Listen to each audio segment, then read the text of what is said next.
बंदा की कुव्वत नहीं कुदरत का इशारा, ये बंदा की कुव्वत नहीं कुदरत का इशारा। ऐ मर्द खैरद तरों के मासी की ज़रूरत,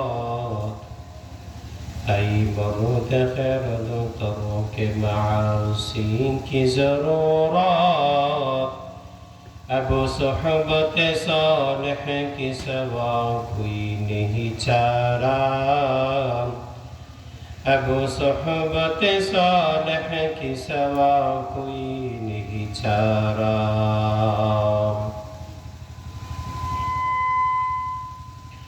আলহামদুলিল্লাহ, ভারবরিয়া দিতপুর খাপাড়া যুব সমাজ ও এলাকাবাসীর উদ্যোগে তাফসীরুল কোরআন মাহফিল 22 অক্টোবর রোজ বুধবার।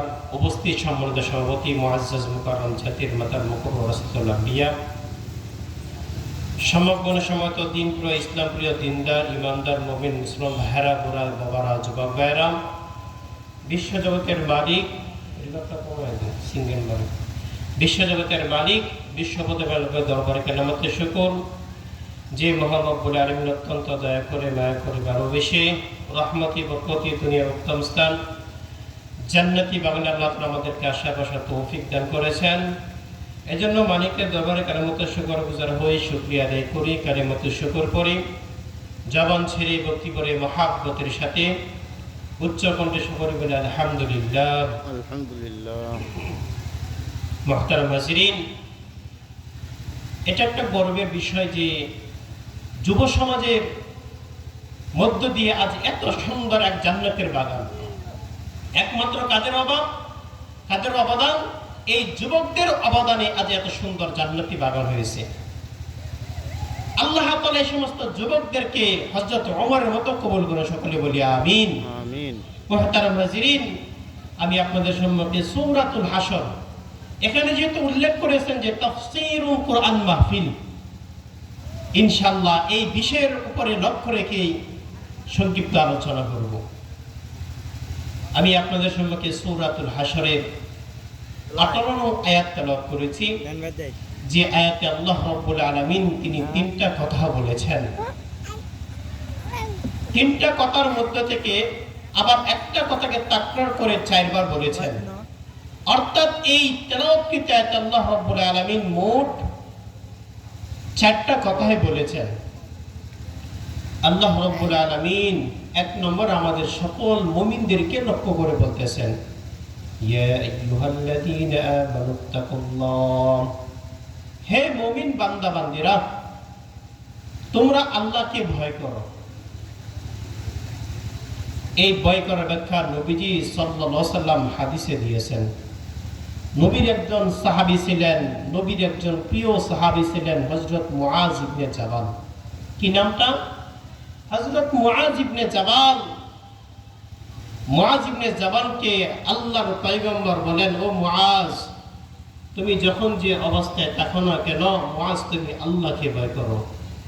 ইয়া মুআজ ইত্তাকিল্লাহ হাইসু মা কুনতাম, ও মুআজ তুমি যখন যে অবস্থায় থাকো না কেন, মুআজ তুমি রাতের আঁধারে আছো, ও মুআজ তুমি দিনের আলোতে আছো, ও মুআজ তুমি ব্যবসা বাণিজ্য করতেছো, ও মুআজ তুমি সংসার কাজে নিয়ে ব্যস্ত আছো, ও মুআজ তুমি যখন যে অবস্থায় থাকো না কেন, ও মুআজ তুমি আল্লাহকে ভয় করো।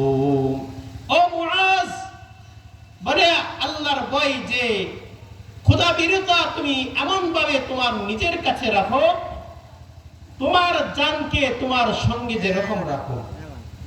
অর্থাৎ আপনার আমার জীবন যেরকম সঙ্গে তাকে, আমি কাজ করতেছি আমার সঙ্গে আছে, আমি ঘুমিয়ে আছি আমার সঙ্গে আছে, আমি সজাগ আমার সঙ্গে আমার জীবন আছে, আমি ব্যবসা বাণিজ্য করতেছি, আমি হাসপাতালের বেডে শুয়ে আছি, আমার জীবন যেরকম সর্বাবস্থা আমার সঙ্গে থাকে।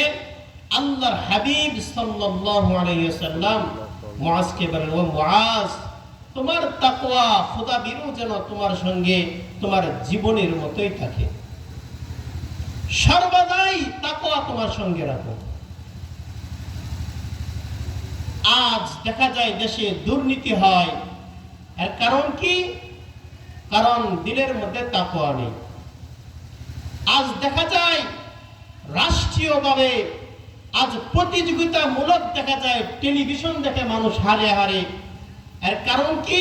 বলে তাকওয়া তার মধ্যে না থাকার কারণে।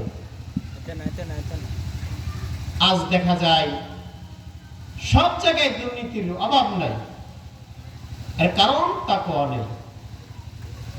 এক নম্বর যে তোমরা আল্লাহকে ভয় করো। দুই নম্বর আল্লাহ তাআলা বলতেছেন ওয়ালতানজুর নাফসুম মা কদ্দামাত লিগাদিন।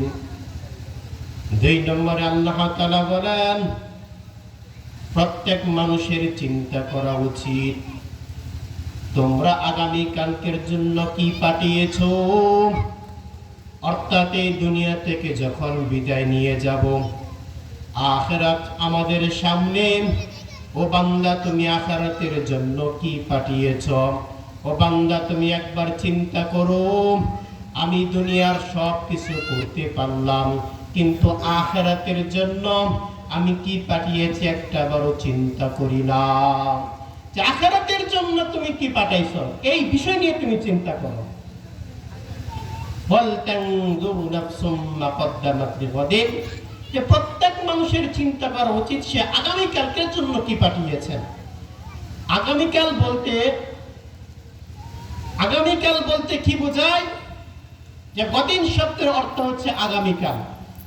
আগামীকালকে তিনটা ব্যাখ্যা করেছেন মুফাসসিরে কেরাম। এক নম্বর হলো এই আগামীকালকে কিয়ামতের সঙ্গে ব্যক্ত করেছেন। কিসের সঙ্গে? বলে কিয়ামতটা কেমন দীর্ঘ হবে? বলে পৃথিবী যখন শুরু হয়েছে এই পর্যন্ত যত মানুষ দুনিয়া থেকে বিদায় নিয়েছে, আবার আমাদের মৃত্যুর পর যত মানুষ দুনিয়াতে আগমন করবে, বলে পৃথিবীর পুরো সময়টাকে যদি এক করা হয়, বলে আখিরাতের তুলনা কিছুই হবে না, কোনো কিছুই হবে না। বলে কিয়ামতের দৃশ্যটা কেমন হবে?